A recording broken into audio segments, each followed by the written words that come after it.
Good day, sir. I am G. Angeli Hinuvia, and today I'll be presenting my chosen global issue, and my topic is all about inflation.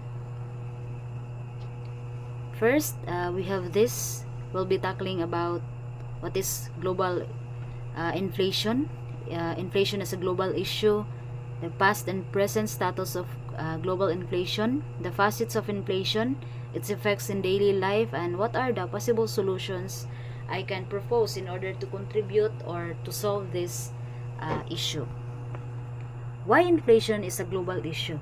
In early 2026, inflation remains a global issue because national economies are deeply integrated through a trade, finance, and shared resources, meaning localized price shocks quickly spread across borders.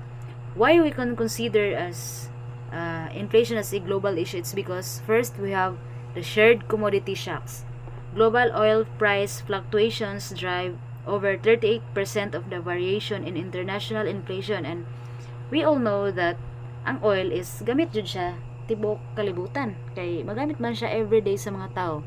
The second one, we have integrated supply chain, shortages and price hikes. Integrated supply chains is that we share supplies across borders, and that naay shortages nga nagtabo, naay mga pagtaas sa presyo, mo na ma-consider ta nga it's one of the problem gyud sa mga nasod, especially sa mga nasod nga katong taas og rate ang poverty.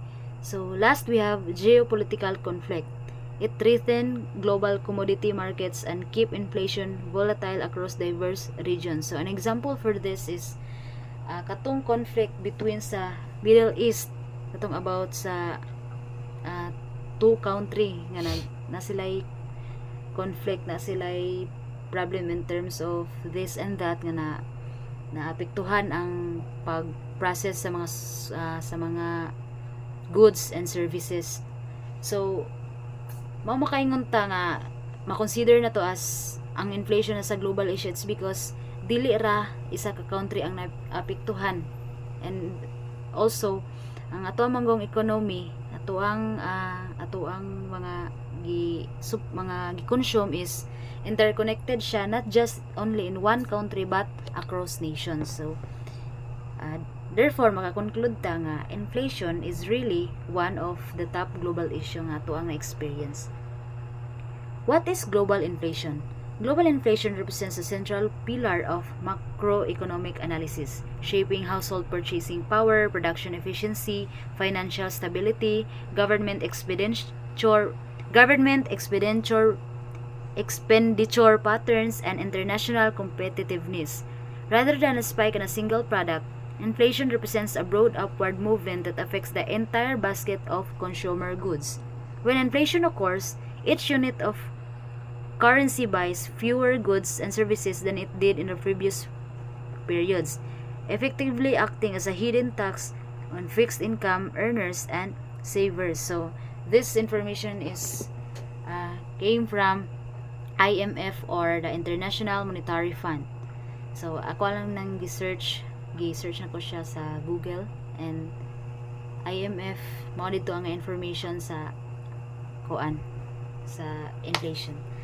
So here, inflation, it affects the entire basket of consumer goods. It's because if imo manggong kwarta is nakay kwarta nga gi-allocate nimo for groceries, for goods and services na para sa imong pamilya ning ana, is dili na nimo to siya ma-avail for kanang pangdaghan na, like sa una makapalit pa ka og kanang pang mga mahal nga mga pagkaon ning ana, makakuan pa ka og mga services nga mahal ning ana para sa imong pamilya. But karon is dili nimo siya ma-afford due to inflation, kay mahal naman siya, dili naman siya kaya sa imong budget. So it's stated here that it acts as a hidden tax on fixed income earners. So why man nga hidden tax siya? It's because dili man ta kabalo nga kadugay na tong palit, nagkamahal na siya. So ang atuang kwarta is imbis nga ma-save na nato to, mas makuan siya. It's because taas kayo ang palitunon. That's why makaingon ta is hidden tax siya sa atuang income. So inflation is a global issue. We have the 5 whys. First, why are prices of goods and services increasing? It is because of production, transport, and supply costs are rising. So, nganong ang goods and services is nagkamahal siya? It's because ang pag-produce sa product or sa service, ang iyang pag-transport across nations, across countries, and ang iyang gigikanan, ang supply niya is mahal man pod. So, mahal pod ang kanang baligya sa mga, let's say, mga businessman or companies sa mga tao. That's why mag-lead to siya to inflation. The second one is why did the cost of production, transport, and supply increases? So we have fuel, raw materials, and energy have been more expensive. So just like previously na batoy issue or conflict sa Middle East nga nagmahal ang crude oil ana.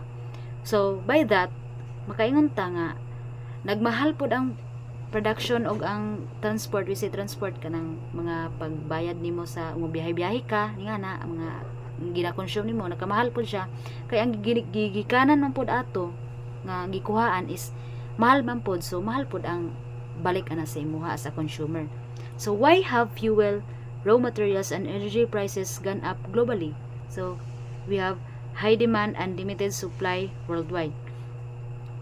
So ang kuan man god ang fuel and raw materials kay nagamit ba siya sa mga tao and dili ra ba kay ang isa ka country ang gikuhaan. So gikuha pa ba na uban sa layo nga nasod. Yan, high demand po kayo siya kay ginagamit ko na to na everyday, dali ra gud po na siya maubos. So last is the fourth one we have why are there supply chain disruptions and limited supply? We have conflicts, pandemics, and trade issues. So naay disruptions or kakulangon sa mga sa supply chain or we say resources. It's because first we have conflicts. Kaya magka-conflict na ang laing nasod, wala na may collaboration, wala na may trade between countries. And also pandemics, just like sa before sa COVID-19, di ba kay napuntoy pagka limitahan sa mga kuan sa mga products and services kay lisod ilihok ato nga time, and then consider na to nga naay lumaganap nga sakit ni ana, and also mga nakuan nga negosyo na bankrupt tungod sa pandemic. And last we have trade issues. So i-connect na to siya sa conflicts kay ug naay conflicts na may issues within the trading. Also kanang i-consider na to ang calamities. If ang transportation sa goods and services is maapektuhan due to mga kalamidad like bagyo or unsa ba linog maning ana. And last, why do global events affect production and distribution so much? We have last ang main gyud nga point ani is economies are interconnected. So tungod kay interconnected mga tuang economy sa dili lang sa atuang sa gaya sa kong giingon dili lang sa isa ka country tungod sa across different countries man, so nagyoy mapektuhan gid ang production and distribution of goods and services kay interconnected man ta, wala may independent diri kay bisan unsa ka pobre sa usa ka nation is nakikolaborate gyapon gina siya tungod sa shared goods and services nga gina-consume sa bawat tao across different countries. So interconnected ta bisag unsaon isang pagtaas ang rate sa poverty nga ng specific nga kuan bansa or nga lugar. So past status of global inflation. So kani nga information is still gikan siya sa International Monetary Fund. We have global inflation from 1970 to 2022 shows 3 distinct eras. The high inflation in 1970s marked by oil shocks, the subsequent decades of great moderation with low stable inflation, and the post-2020 surge driven by pandemic-related imbalances and geopolitical conflicts. While the period leading up to 2020 saw record low inflation of 1.9%, supply chain constraints and economic shocks pushed median global inflation to 8.7% by the end of 2022. So As what we have observed with this status, kay nagkataas ang iyahang percent sa inflation rate sa before man god, kay naggamay pa man to siya, but by the year past na ay mga changes sa inflation rate, nagkataas siya. It's because nagkamahal naman pod ang mga services, nagkamahal naman pod ang ato ang gina-consume. So that's the status of global inflation for the past years. We have the present status of global inflation. By 2023, it's 6.8%. It's driven by aggressive interest rate hikes by central banks and the stabilization of global supply chains. And 2024, we have 5.8% to 5.9%.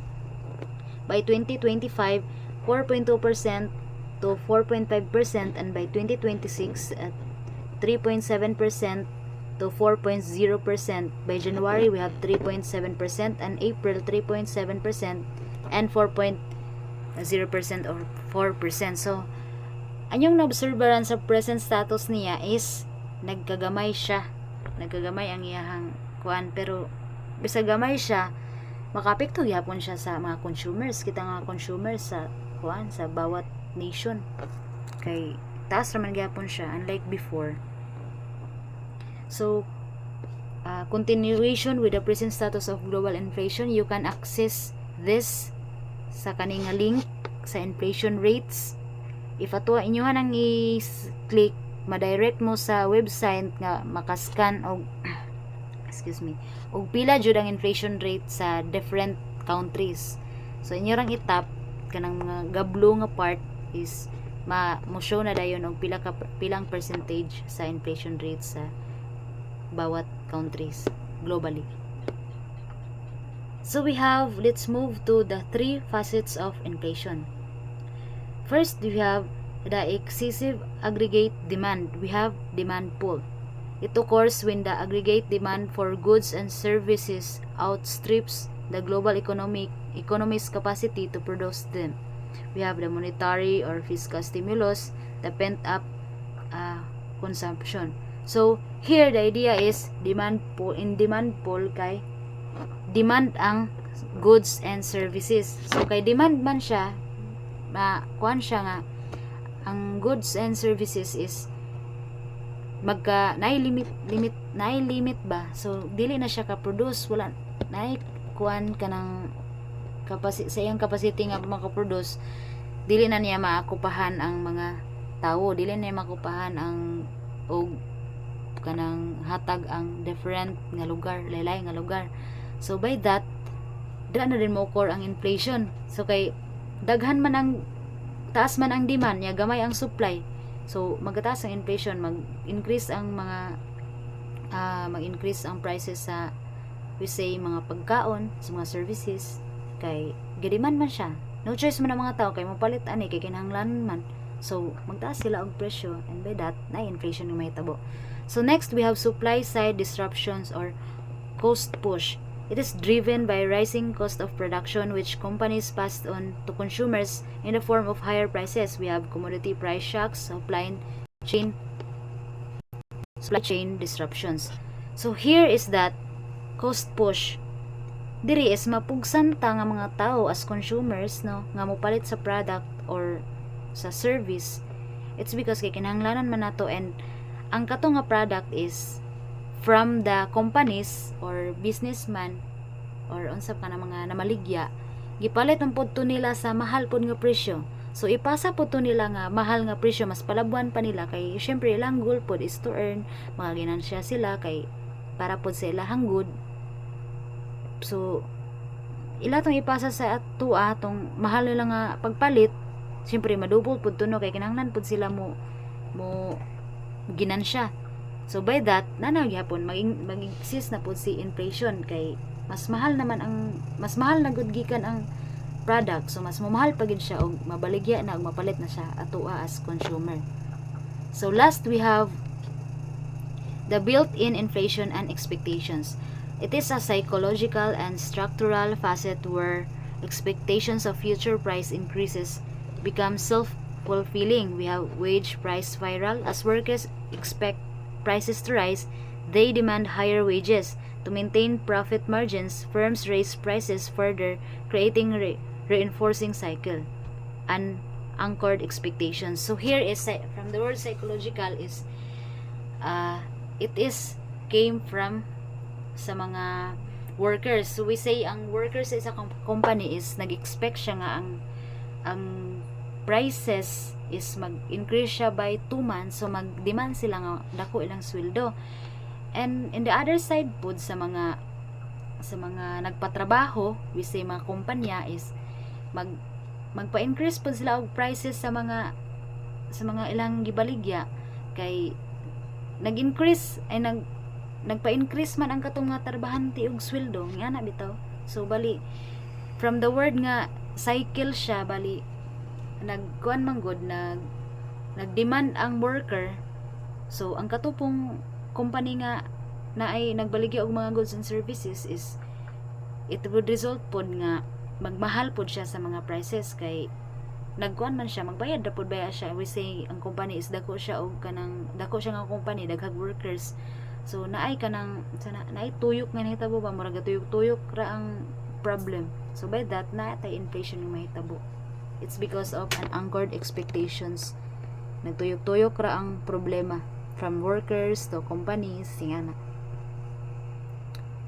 We have here the fishbone diagram for global inflation. So kaning arrow is mao ni siya ang direct effect to global inflation. We have the demand pull, ang demand pull sa babaw ug sa ubos nga part is mao nang matoang causes or atong facets. We have demand pull, cost push, and the expectations. Demand pull for consumers, cost push for production, and expectations is psychology.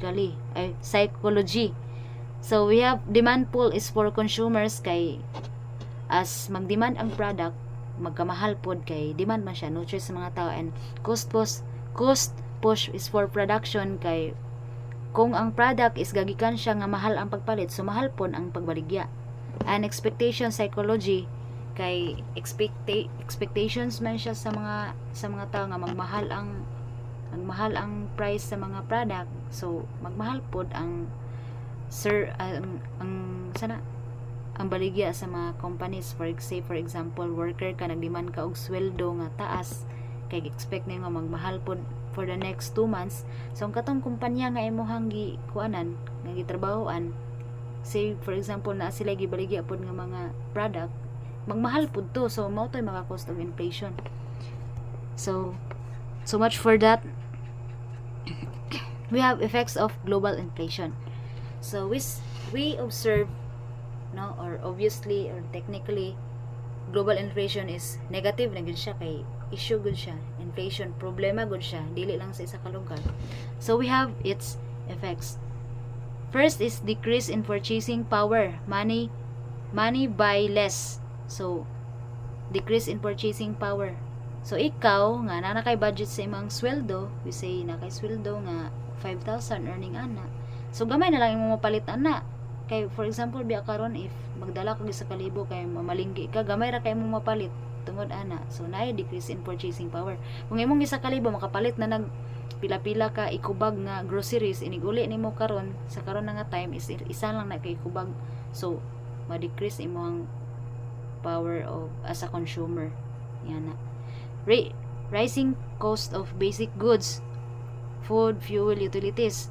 So as what we have observed today, gamahal ragali ang gasolina, tanan na dayong palituno nagmahal kay tungod nagmahal ang gasolina. Di ba mapalit ka karon og bisag saging, nganong mahal man iti kay mahal man ang gasolina. So mo na siya example sa one of the effects of global inflation. Magmahal ang isa, magmahal ang tanan. Sana all. So higher transportation and production cost. So again, obviously sa karon nagkamahal ang plite, nagkamahal ang bayad sa mga palitonon kay gani nagmahal tanan. Increased poverty and inequality.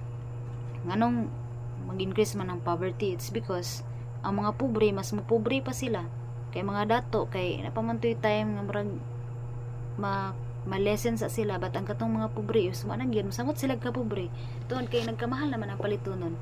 And inequality siya in terms of mga sweldo earning ana ganon, and lower standard of living.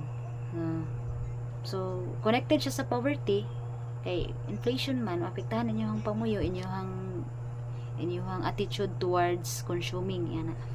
Next is business losses and possible layoffs. So if ikaw na kay business nga ginagmay ra pud ni ana, and due to inflation, and if dili nakaka-produce o dili nakakatuyok-tuyok sa imong ginansya, na possible nga mabankrupt ka, ma-layoff imong business, mawala ang tanan.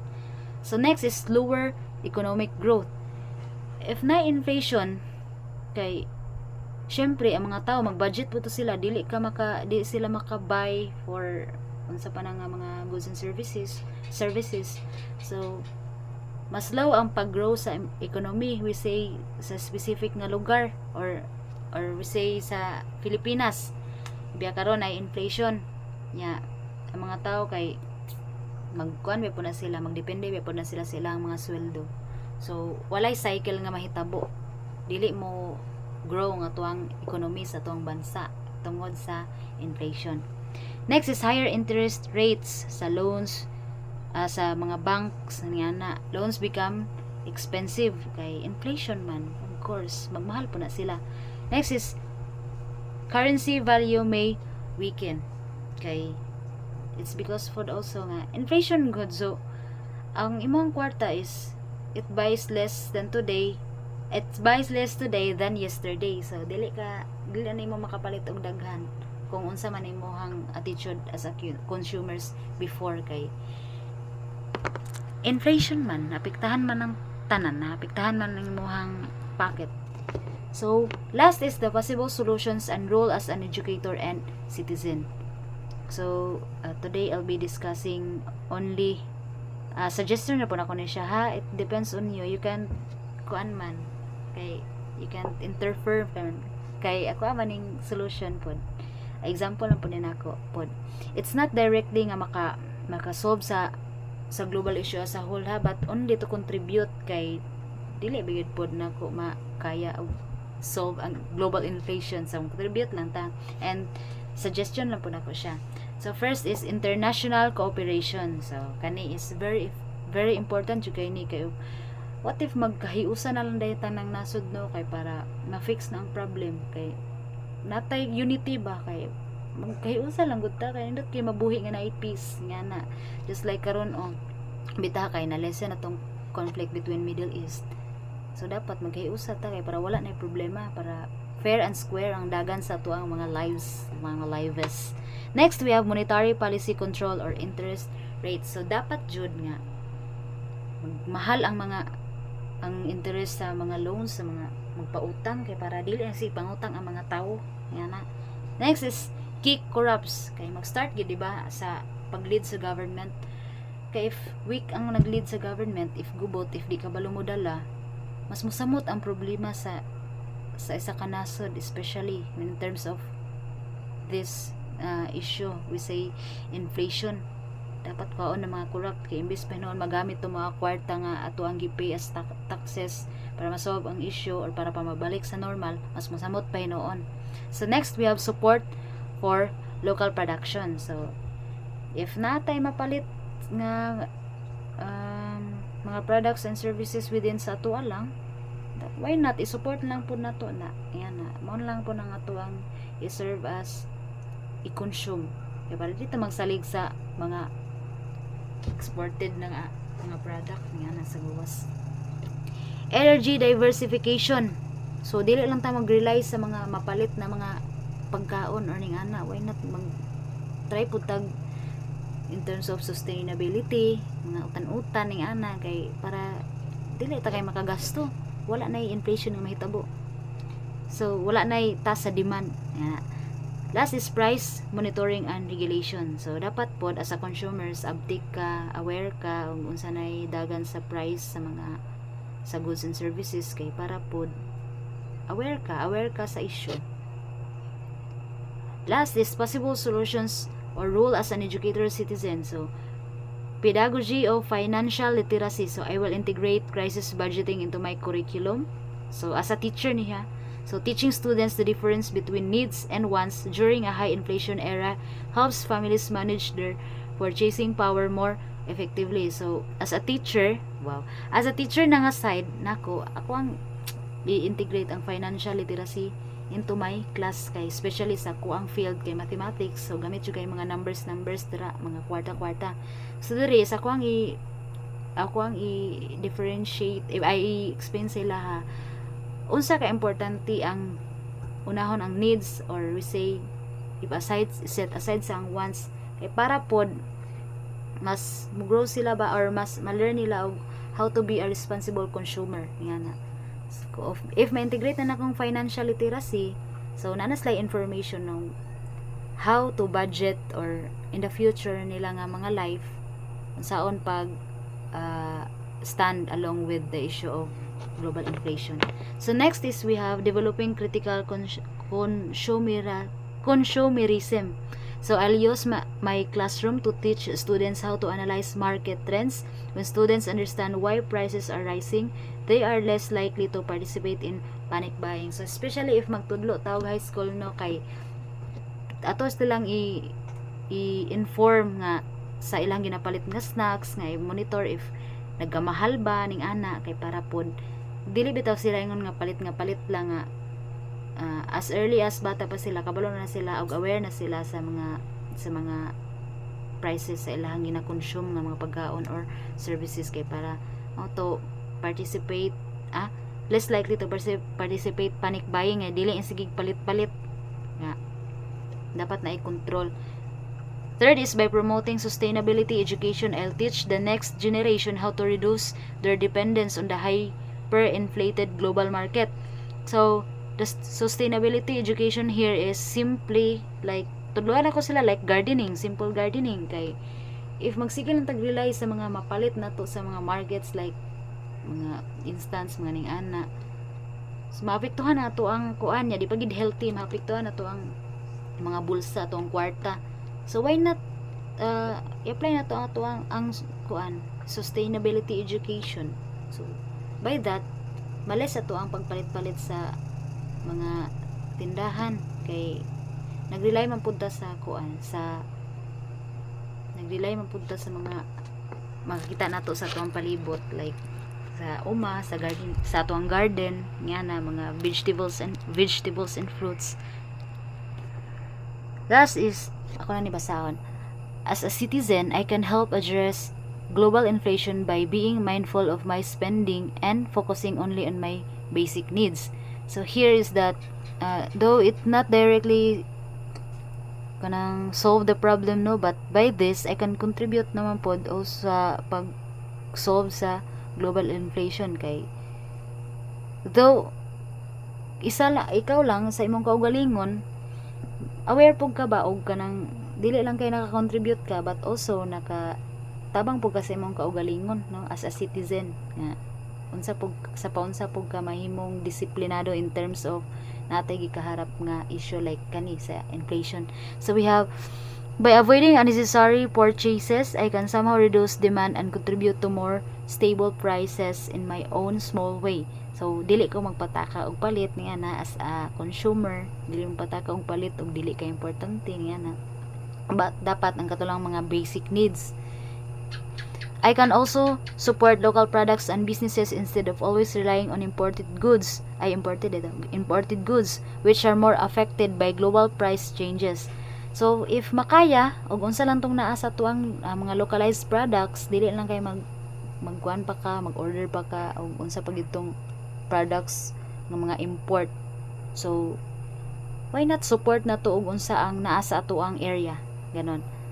So in addition, I should practice proper budgeting and save money wisely so I can better manage rising cost. So one of the main nga solution jud pod no if ikaw ang consumer, if napektuhan jud ka sa global inflation, is sa karon pa lang is mag-save na gyud kag kwarta kay para na pud kay makuot in terms of crisis or in terms of this problem. For me, simple actions like saving electricity, avoiding panic buying, and being a responsible consumer are already helpful steps. Staying informed about economic issues also allows me to make better financial decisions in life. So, in terms of saving electricity, by that, gamay imuhang mabayaran, yan na, avoid panic buying, dili magpatakag baya, ay palit, makadawat og sweldo, dapat i-save po, yan na. And, also, dapat aware po ko sa economic issues. Dili lang po kayo nga, like, nagamit ka og social media, dapat i-use nimo nang yung platform in a good way. Dapat inform ka sa tanan, inform ka sa mga issues in terms of sa atuang economy, kay especially karon no, kay lain na kayong standing sa atuang country. So by that, nakatabang ka sa contribute ka sa issue, nakatabang ka sa imong kaugalingan. So thank you for listening. That would be all in terms of in my part. Thank you.